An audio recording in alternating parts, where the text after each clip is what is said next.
اهدنا الصراط المستقيم صراط الذين أنعمت عليهم غير المغضوب عليهم ولا الضالين.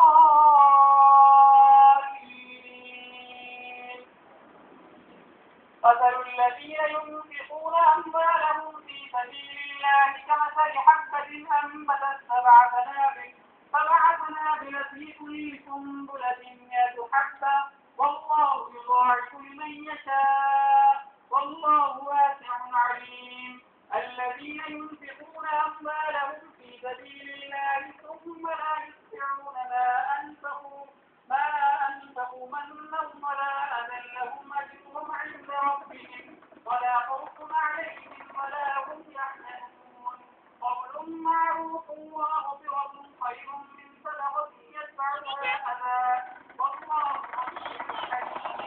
يا أيها الذين آمنوا لا تبطلوا صدقاتكم بالمن والأذى كالذي ينفق ماله رئاء الناس ولا يؤمن بالله فمثله كمثل صفوان عليه تراب فأصابه وابل فضربه صوتا لا يقدرون على شيء مما كسبوا والله لا يهدي القوم الكافرين.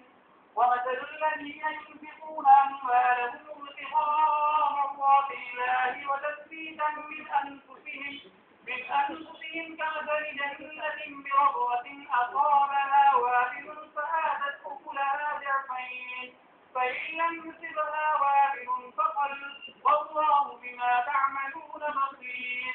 أيود أحدكم أن تكون له جنة من نخيل وأعناب تجري من تحتها الأنهار له فيها من كل الثمرات وأصابه الكبر وله ذرية ضعفاء فأصابها إعصار فيه نار فاحترقت كذلك يبين الله لكم الآيات لعلكم تتفكرون. الله أكبر.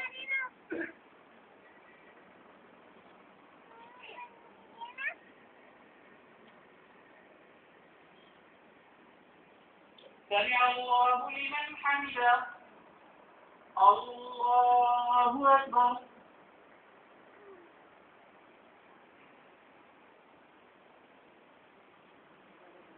الله أكبر. الله أكبر.